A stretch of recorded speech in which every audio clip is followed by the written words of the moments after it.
Aquele convite era um retângulo pesado e cremoso na minha mão, quase uma arma. As letras douradas, em uma caligrafia elegante que eu sabia ser da minha mãe, brilhavam sob a luz do meu escritório. Heitor convida para a celebração de seu 60º aniversário. Abaixo, o nome do restaurante mais caro e exclusivo da metrópole, Le Jardin, e a data. Um calafrio percorreu minha espinha, uma mistura de dever familiar e um cansaço antigo. Eu sou Camila, fundadora da Prisma Digital, uma empresa que, segundo a última avaliação, valia quase 2 bilhões de reais. Eu comandava um exército de mais de 200 funcionários, tomava decisões que impactavam o mercado e era capa de revistas de negócios. Mas, na mão, com aquele convite, eu não era nada disso. Eu era apenas a filha que deu errado. Uma parte tola e teimosa de mim, uma parte que se recusava a morrer, sussurrou: 60 anos é um marco. Talvez a idade trouxesse sabedoria, ou pelo menos, perspectiva. Talvez, finalmente, meu pai olhasse para mim e visse algo além de uma anomalia em seu plano de vida perfeitamente desenhado. O plano que meu irmão, Ricardo, seguia com uma devoção quase religiosa. Cresci em um mundo de certezas inabaláveis. O mundo do meu pai. Um mundo onde o caminho para o sucesso era uma linha reta e bem pavimentada. A melhor escola particular, a universidade de economia mais renomada, um cargo no mercado financeiro, um casamento com alguém da mesma estirpe e filhos para repetir o ciclo. Heitor não era apenas um homem, era uma instituição. E em sua instituição particular, a nossa família, Ricardo era o herdeiro aparente, e eu, a ovelha negra. Lembro-me de quando eu tinha 12 anos. Enquanto Ricardo passava os fins de semana em aulas de tênis, preparando-se para a vida social que o esperava, eu me trancava no meu quarto com chaves de fenda e alicates. Desmontei o velho rádio da família, o videocassete e, finalmente, o nosso primeiro computador.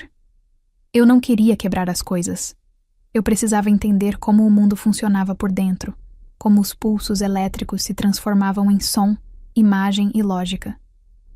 Naquele ano, no aniversário da minha mãe, passei semanas aprendendo uma linguagem para criar um cartão de aniversário digital. Quando ela clicou no arquivo, flores pixeladas desabrocharam na tela ao som de uma melodia eletrônica. Ela sorriu, um sorriso gentil, mas confuso. Que bonitinho, querida. Você é tão criativa, disse ela, como se eu tivesse feito um desenho com macarrão. Mostrei ao meu pai, o peito estufado de orgulho. Ele olhou para a tela por um instante, o rosto impassível. Interessante, disse ele, antes de se virar para o jornal. É bom você ter um hobby, Camila, mas não se distraia dos estudos. Suas notas de matemática precisam melhorar. Naquela noite, ouvi-o dizer à minha mãe ao telefone: não sei de onde ela tira essas ideias. Fica o dia todo brincando com esses computadores. Brincando. Foi a primeira vez que ele usou essa palavra para descrever a minha paixão, e ela me marcou como um ferro em brasa. A ferida só se aprofundou. O ápice da humilhação veio no meu jantar de formatura do ensino médio. Eu tinha conseguido uma vaga em uma das melhores faculdades de engenharia da computação do país. Não era a faculdade de economia do meu pai, mas era uma conquista. Estávamos em um restaurante chique, cercados por amigos da família. Meu pai se levantou para um brinde, a taça de cristal na mão. Gostaria de brindar, começou ele, a voz ressoando com autoridade. Ao meu filho, Ricardo, meu estômago gelou. Ele não só foi aceito na mesma universidade que eu, com louvor, como também teve a paciência e a generosidade de guiar sua irmãzinha esquisita por esses anos difíceis. Ele sorriu na minha direção. Sem a influência de Ricardo, quem sabe que rumo ela teria tomado. A ela, desejamos sorte em suas atividades com computadores. As pessoas riram, um riso educado, e ergueram as taças. Eu queria que o chão se abrisse. Eu não era a formanda. Era um projeto paralelo do meu irmão, a irmãzinha esquisita. Depois da faculdade, a ruptura se tornou um terremoto. Ricardo, como esperado, foi contratado para um cargo de vice-presidência no banco do meu pai, uma posição que misteriosamente se abriu assim que ele se formou. Eu, por outro lado, recebi 6 ofertas de emprego de grandes empresas de tecnologia. Recusei todas. Eu tinha um plano, um sonho desenhado, em guardanapos e noites insones com minha colega de quarto, Sofia. Nós íamos criar algo novo, algo nosso. Nós íamos fundar a Prisma Digital. Quando contei aos meus pais, a reação foi uma mistura de confusão e pânico. Querida, por que não aceita um emprego de verdade primeiro? Perguntou minha mãe, a voz suave como veludo. Ganhe um pouco de experiência, construa um currículo. Meu pai não foi tão delicado. Sentamos em seu escritório, o cheiro de couro e mogno preenchendo o ar. Ele tirou os óculos e me encarou. Camila, escute bem, disse ele, a voz baixa e cortante. Nenhum membro da nossa família jamais trabalhou para uma startup. Nós não brincamos de empreender. Nós construímos carreiras em instituições sólidas. Isso é uma fantasia, um capricho de jovem, e eu não vou apoiar. Aquilo foi uma declaração. Ele não estava apenas desaprovando minha escolha. Estava invalidando a minha essência. Os anos que se seguiram foram os mais difíceis e solitários da minha vida. Enquanto Ricardo comprava seu primeiro carro importado e um apartamento com vista para o parque, eu dividia um apartamento minúsculo com 3 pessoas, comendo macarrão instantâneo para economizar cada centavo e reinvestir na empresa. Eu trabalhava 18 horas por dia, movida a café e a uma determinação feroz de provar que meu pai estava errado. Nos jantares de Natal, Ricardo exibia seu relógio novo e falava de fusões e aquisições. Eu tentava explicar nosso último avanço em software para rostos desinteressados. Ah, ela trabalha com aplicativos, meu pai dizia aos amigos quando perguntavam, o tom vago, como se falasse de algo trivial. A parte mais dolorosa não era a falta de dinheiro ou o trabalho exaustivo. Era a solidão. Era o olhar de pena da minha mãe, a zombaria mal disfarçada do meu irmão e o silêncio julgador do meu pai. Era a certeza cravada no meu coração de que para eles eu sempre seria um erro de cálculo em sua equação de sucesso. E agora, anos depois, com uma empresa bilionária e o mundo aos meus pés, aqui estava eu, segurando aquele convite. Um convite para celebrar o homem que nunca celebrou nada do que eu fiz. A ferida antiga pulsava, mas a esperança, aquela pequena e tola esperança, ainda estava lá. Respirei fundo. Peguei meu celular e respondi à mensagem da minha mãe. Estarei lá. Mal posso esperar. Era uma mentira, mas era a única mentira que eu ainda estava disposta a contar para mim mesma. Você não vai, vai? A voz de Sofia, minha melhor amiga e braço direito na Prisma, soou cética do outro lado da linha. Eu estava no meu escritório, girando o convite pesado entre os dedos. A vista da cidade se estendia abaixo de mim, um mar de luzes. É o aniversário de 60 anos dele, Sofia. É um marco, respondi, embora a desculpa soasse fraca até para mim. Camila, toda vez é a mesma coisa. Você vai cheia de esperança, como uma cachorrinha esperando um afago, e volta como se tivesse sido chutada. Lembra do último Natal? Você passou o dia seguinte inteiro na cama, não atendeu o telefone. Ele te humilhou na frente de toda a família por causa de um artigo que saiu sobre a gente. Eu lembrava. A revista nos chamou de A Força Disruptiva do Ano. Meu pai leu o título em voz alta e comentou: Disruptivo é uma palavra elegante para desempregado com uma boa ideia. Ricardo riu alto demais. Desta vez pode ser diferente, insisti, tentando convencer a mim mesma. Nossa avaliação de mercado nos coloca no mesmo patamar de muitas empresas que o banco dele financia. Eles não podem mais fingir que eu tenho uma lojinha de artesanato. Sofia suspirou. Eles podem e vão. Seu irmão poderia te encontrar curando o câncer.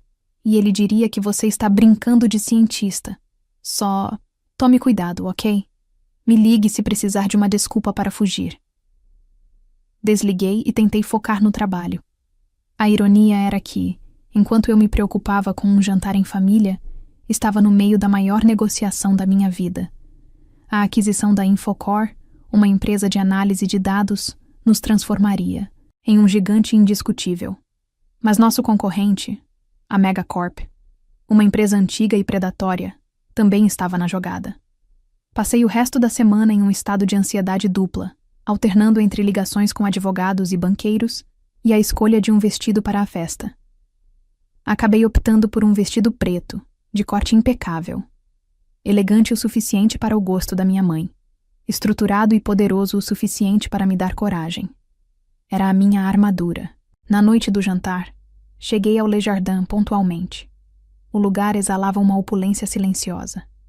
Manobristas se moviam com eficiência, e o maître me cumprimentou com um sorriso treinado. Senhorita Camila, para a festa do senhor Heitor. Eles já chegaram. Por favor, me acompanhe. Meu coração deu um salto de esperança. Eles já chegaram. Me acompanhe. Talvez eu estivesse errada. Talvez eles tivessem guardado um lugar para mim. Enquanto atravessávamos o salão, eu os vi. Ocupavam a maior e mais central mesa do restaurante. O ponto de poder, como meu pai gostava de chamar. Ele estava na cabeceira, o patriarca em seu trono. Ricardo estava à sua direita, o braço casualmente em volta dos ombros de sua esposa. Minha mãe ria de algo que um dos sócios do meu pai dizia. Pareciam um quadro perfeito, uma pintura a óleo de uma dinastia de sucesso. Mas o maître não me levou até eles. Ele virou à direita, em direção a uma porta lateral de vidro fosco. Com licença, eu disse, minha voz um pouco mais alta do que o pretendido. A minha família está sentada ali. Apontei para a mesa. O rosto do homem se contraiu em uma máscara de desconforto profissional. Eu tenho instruções específicas sobre o seu assento, senhorita, disse ele, baixando a voz. Por aqui, por favor. A confusão deu lugar a uma compreensão fria e nauseante. Ele me guiou através das portas de vidro, para a varanda do restaurante. Era uma área agradável, com algumas plantas e aquecedores discretos, mas estava claramente separada da ação principal. Em um canto, parcialmente escondida por um vaso de samambaia, havia uma única mesa pequena, posta para uma pessoa. Meu lugar. O exílio. Deve haver algum engano, falei, a voz trêmula. Peço desculpas, mas fui informado explicitamente pelo Sr. Ricardo que a senhorita ficaria sentada na varanda. Antes que eu pudesse processar a punhalada, a porta de vidro se abriu e o próprio Ricardo apareceu, uma taça de champanhe borbulhante na mão. Ele me lançou um sorriso que não alcançou seus olhos. Ah, aí está você, Camila. Que bom que pôde vir. Ricardo, por que diabos estou sentada aqui fora sozinha? Perguntei, a raiva começando a queimar através do choque. Ele deu de ombros, um gesto casual que era pura performance. Restrições de espaço, maninha. Papai convidou mais sócios do que o esperado. A mesa principal precisava ser para... Bem, para as pessoas que importam.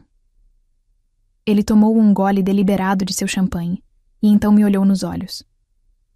A varanda é para os fracassos. A frase pairou no ar, brutal e precisa. Anos de desdém e desprezo concentrados em uma única sentença. Eu podia sentir o sangue pulsando nas minhas têmporas. Este é o jantar de aniversário do nosso pai. Eu deveria estar com a família. Mamãe sugeriu isso, ele admitiu, como se me desse um prêmio de consolação. Mas papai achou que seria mais fácil assim. Os colegas dele querem discutir a nova fusão do banco, e convenhamos, não queríamos te entediar com conversas de negócios de verdade. A porta se abriu novamente e minha mãe apareceu, seu rosto uma mistura de culpa e ansiedade. Camila, querida, você chegou. Ela me deu um beijo no ar, o perfume dela me envolvendo. Sinto muito por isso. Eu tentei dizer ao seu pai que não era certo, mas você sabe como ele fica quando os arranjos já estão feitos. Ela estava fazendo o que sempre fazia, se desculpando sem consertar nada, alisando a superfície sem nunca tocar na ferida. Está tudo bem, mãe. Menti. A mentira saiu com gosto de cinzas. Estou acostumada a ser um pensamento tardio. O rosto dela se entristeceu. Não diga isso, meu amor. Ficamos tão felizes que você veio. Eu venho sentar um pouco com você depois das entradas. Nós duas sabíamos que ela não viria. Ela se virou e desapareceu de volta no calor e no brilho do salão principal, deixando-me no frio da varanda com meu irmão. Ele me deu um último sorriso triunfante e seguiu nossa mãe. Fiquei ali, em pé, por um longo momento. O garçom designado para a varanda se aproximou, o rosto estampado com uma mortificação genuína. A senhorita gostaria de beber alguma coisa? Eu olhei através do vidro para a minha família rindo e brindando. Respirei fundo, endireitei os ombros e sentei-me à minha mesa solitária. Sim, respondi, olhando diretamente para o garçom. Traga-me a garrafa do seu Bordeaux mais caro, a melhor que tiver. Ele piscou surpreso, mas assentiu. Se eu ia ser tratada como uma pária, eu faria isso com estilo. E faria com que meu pai pagasse caro por isso. Muito caro. Passei o resto da noite ali, uma espectadora silenciosa da felicidade da minha própria família. O vidro da varanda servindo como uma barreira invisível, mas impenetrável. O soufflé de chocolate chegou à minha mesa. Uma nuvem quente e perfeita em sua pequena travessa de porcelana. O garçom o serviu com uma solenidade que beirava a reverência, como se estivesse me oferecendo um prêmio. Eu peguei a colher de prata e afundei na sobremesa. Tinha gosto de nada. De cinzas. O vinho caro, que a princípio me deu uma sensação de rebeldia, agora só deixava um gosto amargo na boca. Através do vidro, a festa do meu pai estava em pleno andamento. Ele estava em pé, fazendo um discurso. Todos os rostos estavam virados para ele, sorrindo, aplaudindo. A cena toda era surreal. Eu estava a poucos metros de distância, mas poderia estar em outro planeta.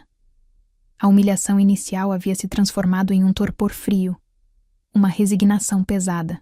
Meu plano agora era simples: terminar a sobremesa, pagar a conta do vinho, um pequeno ato de desafio final, e desaparecer sem que ninguém notasse. Foi quando meu celular, esquecido dentro da bolsa, começou a vibrar. Não foi um zumbido único e discreto. Foi uma série de vibrações frenéticas e insistentes, como um alarme silencioso. 1, 2, 3 vezes. Uma urgência que atravessou meu torpor. Com um suspiro, abri a bolsa. A tela brilhava com notificações. 3 mensagens de Tomás, nosso diretor financeiro, 2 da nossa advogada principal, Sara, e 4 chamadas perdidas. Meu estômago se contraiu. Isso não era normal. Afastei-me da mesa, caminhando para o canto mais escuro da varanda, buscando um mínimo de privacidade. Liguei para Tomás imediatamente. Ele atendeu no primeiro toque. O que está acontecendo? Perguntei, a voz baixa e tensa. Camila, graças a Deus, está se movendo rápido demais. A voz dele era uma mistura de pânico e adrenalina. A Megacorp nos pegou de surpresa. Eles fizeram uma oferta formal pela Infocor. 1 bilhão e 400 milhões de reais. Tudo em dinheiro, sem contingências. Os principais investidores da Infocor estão pressionando para aceitar. Senti o chão sumir sob meus pés. Nós tínhamos trabalhado nisso por meses. Nossos planos de integração eram perfeitos. A tecnologia deles era a peça que faltava no nosso quebra-cabeça. Perder isso para a Megacorp não seria apenas uma derrota. Seria um desastre estratégico que nos atrasaria anos. Nossa sinergia é superior, Tomás. Eles sabem disso. Argumentei, agarrando-me a um fio de lógica. Estratégia nem sempre ganha de dinheiro vivo, Camila. E tem mais. O CEO deles, o Martin, quer falar com você, pessoalmente. Ele disse que te respeita, que nos dará uma chance justa de contraproposta, mas precisa ouvir de você, esta noite. Olhei para o meu relógio. Eram 20h42.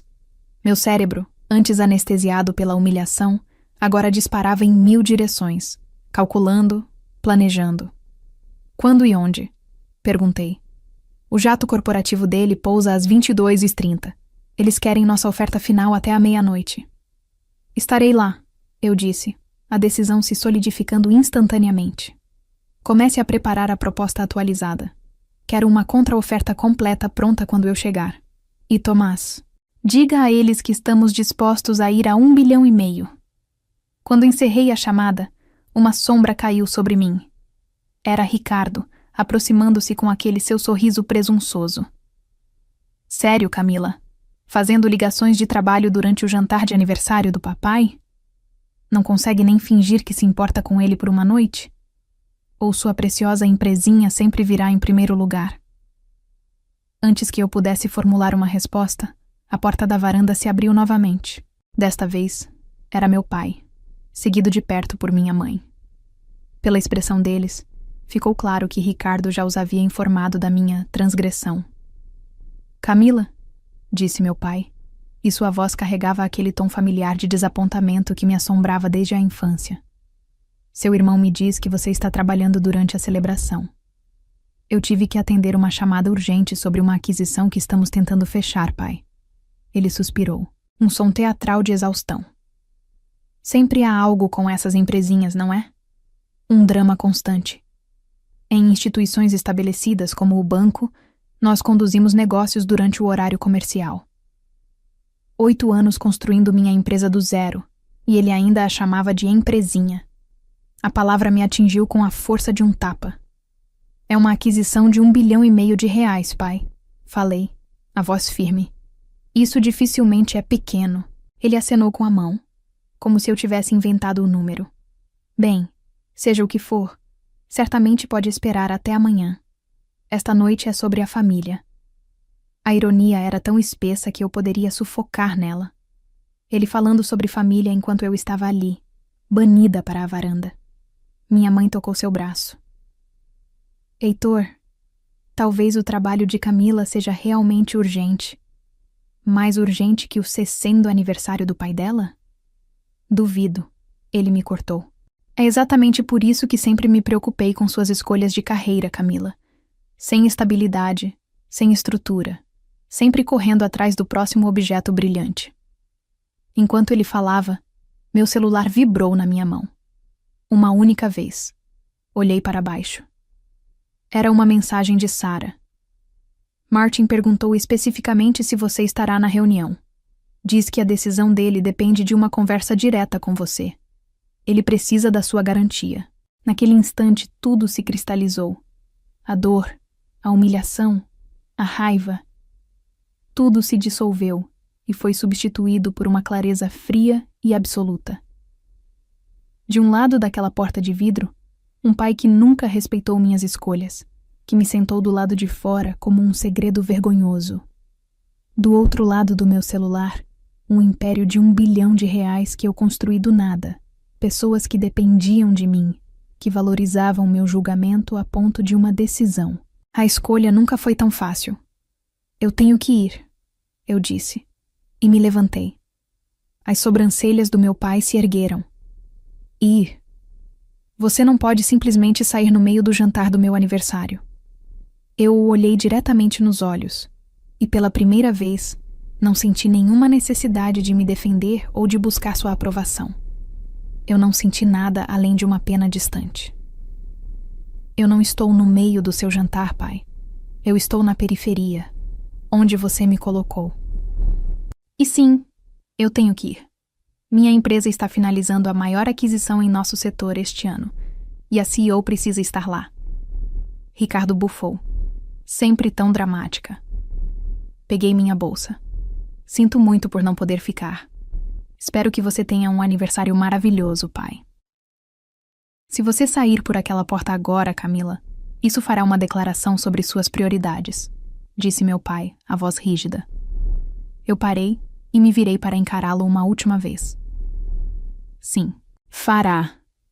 E se você tivesse se dado ao trabalho de ir a um único evento da minha empresa, ou lido com um único artigo sobre o que construímos, ou me feito uma única pergunta genuína sobre o meu trabalho em 8 anos, talvez minhas prioridades fossem diferentes esta noite. O rosto da minha mãe estava devastado. Camila, por favor. Inclinei-me e beijei sua bochecha. Está tudo bem, mãe. Eu não estou com raiva. Estou finalmente aceitando a realidade. Enquanto eu caminhava com passos firmes em direção à saída, Peguei meu celular e enviei uma mensagem para meu piloto particular. Lucas. Preciso de resgate imediato. Reunião de emergência. Localização atual. Restaurante Le Jardin. Eu não olhei para trás. A resposta de Lucas piscou na tela do meu celular antes mesmo de eu chegar à porta do restaurante. Apostos. Helicóptero pode pousar em Clareira, no parque, a 5 quarteirões da sua localização. ETA 20 minutos. 20 minutos. Pareceu uma eternidade e um piscar de olhos. Do lado de fora, o ar da noite era fresco e limpo. Pela primeira vez em horas, senti meus pulmões se encherem completamente. Comecei a caminhar em um ritmo rápido e determinado, os saltos do meu sapato estalando na calçada. Eu não estava fugindo. Eu estava avançando em direção a algo. Eu tinha acabado de chegar à beira do parque quando o ouvi. Primeiro um zumbido distante, depois o inconfundível som das pás de um helicóptero cortando o ar da noite. Várias pessoas na rua pararam, olhando para cima, apontando. O som ficou mais alto, mais próximo. O elegante helicóptero preto, com o logotipo azul brilhante da Prisma Digital iluminado na lateral, surgiu por entre os prédios. Uma pantera mecânica no céu da cidade. Se eu tivesse planejado fazer uma cena, não poderia ter coreografado melhor. Meu celular tocou. Era o Ricardo. Atendi. Que diabos você está fazendo, Camila? Ele gritou, a voz quase inaudível por causa do barulho do restaurante ao fundo. Tem um helicóptero pousando no parque. As pessoas estão dizendo que tem o logotipo da sua empresa. É a minha carona, Ricardo. Respondi, minha voz surpreendentemente calma sobre o som crescente das pás. Eu te disse que tinha uma reunião de negócios. O silêncio chocado do outro lado da linha foi a mais doce das vitórias. Você mandou um helicóptero para o jantar de aniversário do papai? Você enlouqueceu? Eu mandei um helicóptero me buscar porque tenho uma reunião urgente sobre uma aquisição de R$1,5 bilhão. O jantar do papai é uma coincidência. Antes que ele pudesse responder, eu desliguei. O helicóptero pousou perfeitamente na clareira. O vento de seus rotores criou uma pequena tempestade de folhas e poeira. A equipe de segurança já havia criado um perímetro. Enquanto eu me aproximava, olhei para trás, na direção do Le Jardin. Com certeza, nas janelas do andar de cima, havia rostos pressionados contra o vidro. As silhuetas da festa do meu pai, taças de champanhe ainda nas mãos, assistindo ao espetáculo. Meu celular tocou novamente. Pai. Respirei fundo e atendi, colocando no viva voz enquanto um segurança me escoltava até a porta da aeronave. Camila, qual é o significado disto? A voz dele era um trovão. Como eu disse, pai, eu tenho uma reunião de negócios de emergência. Em um helicóptero? Você não podia pegar um táxi como uma pessoa normal? O tempo é crítico. Estamos fechando uma grande aquisição esta noite. Que aquisição poderia exigir esse tipo de espetáculo? A porta do helicóptero se abriu. Tomás e Sara estavam lá dentro, com laptops abertos e expressões sérias. Eles eram meu verdadeiro time, minha verdadeira família naquela noite. Estamos adquirindo a Infocore por R$1,5 bilhão, pai. Falei no telefone, enquanto subia a bordo. O CEO e o conselho deles estão esperando por mim para finalizar os termos. A Megacorp está tentando nos superar na oferta. Silêncio. Um silêncio tão profundo que eu podia quase ouvir as engrenagens girando na cabeça dele, processando os números, os nomes, a escala do que eu estava descrevendo. Infocore? Ele finalmente disse, a raiva em sua voz dando lugar a algo. A empresa do Martin? O banco lidou com a segunda rodada de financiamento deles anos atrás. Sim, pai, a empresa do Martin. Eles valem mais de 1 bilhão agora? A oferta atual da Megacorp é de 1,4 bilhão. Estamos contra-atacando com 1,5 bilhão. Mais silêncio. Eu podia ouvir um murmúrio ao fundo. Seus sócios, sem dúvida, agora muito interessados na conversa. E você está liderando essa aquisição, pessoalmente? Sentei-me, prendi o cinto e olhei para minha equipe, que me deu um aceno de encorajamento. Eu sou a CEO, pai. É isso que eu faço. Eu não tinha ideia de que sua empresa estava operando nesse nível. Ele disse finalmente, a voz fraca. Eu sei, pai, respondi suavemente, enquanto o helicóptero se erguia do chão. Você nunca perguntou. Encerrei a chamada. Enquanto sobrevoávamos a cidade, um tapete de diamantes brilhando abaixo, olhei para o restaurante que diminuía. Por anos, busquei validação daquela mesa lá dentro. Agora, voando literalmente acima de tudo aquilo, senti uma liberdade que nunca havia experimentado. As horas seguintes foram um borrão de adrenalina e foco intenso. Pousamos no heliporto do nosso prédio de escritórios, onde uma sala de guerra havia sido montada. Por volta das 23h30, Martin e sua equipe chegaram. Ele era um engenheiro brilhante, assim como eu, que construíra sua empresa do nada. Ele me cumprimentou com um aperto de mão firme. Camila, agradeço por fazer isso acontecer em cima da hora. Entendo que você deixou um evento de família. Algumas coisas têm prioridade, respondi. Esta parceria é importante demais. Nossa apresentação foi impecável. Não tentamos apenas superar a oferta da Megacorp em dinheiro. Nós mostramos a eles um futuro. Você pode pegar o dinheiro deles, Martin, eu disse diretamente a ele. Mas em 6 meses, sua tecnologia será esquartejada e sua equipe espalhada. Sua visão estará perdida. Conosco, a Infocore se torna a base da nossa próxima geração de produtos. Isso não é uma aquisição, é uma fusão de forças. Às 3h17 da manhã, após horas de negociação intensa, ele estendeu a mão sobre a mesa. Temos um acordo. A sala explodiu em uma celebração contida e exausta. Na manhã seguinte, a notícia estava em todos os lugares. Os jornais de economia noticiaram a aquisição, muitos destacando as circunstâncias dramáticas. CEO da Prisma deixa festa de família de helicóptero para fechar acordo bilionário, dizia uma manchete. Nossas ações dispararam. As mensagens de parabéns chegaram de todos os cantos da indústria. Da minha família, recebi apenas uma mensagem de texto da minha mãe. Precisamos conversar. Seu pai está muito chateado, mas também confuso. Ligue quando puder. Semanas depois, encontrei minha mãe para um almoço. Ela me pediu desculpas, com uma sinceridade que eu nunca tinha visto. Quando vi aquele helicóptero, disse ela, foi como se eu estivesse te vendo pela primeira vez. Não como minha filha que escolheu um caminho diferente, mas como esta mulher de negócios poderosa. Percebi o quão pouco eu sei sobre sua vida real. Meu pai nunca se desculpou diretamente. Mas 1 mês depois, ele apareceu sem avisar no meu escritório. Ele olhou em volta, para os prêmios nas paredes, para a vista da cidade. Seu amigo Martin me ligou, disse ele sem jeito. Ele disse que eu deveria estar extremamente orgulhoso de você. E eu percebi que estou. Eu só nunca me permiti mostrar isso porque significaria admitir que eu estava errado sobre suas escolhas. Ele olhou para mim. Talvez a sua abordagem não convencional tenha mais mérito do que parecia. Foi o mais perto de uma admissão que ele jamais chegaria, e por algum motivo, foi o suficiente. Nossa relação nunca se tornou o sonho de uma família de comercial de margarina. Continuou complicada. Mas a dinâmica de poder havia mudado para sempre. Eu não precisava mais da aprovação deles para saber o meu valor. Na noite do jantar do meu pai, ao subir naquele helicóptero, eu não estava fazendo uma declaração para eles. Eu estava fazendo uma declaração para mim mesma.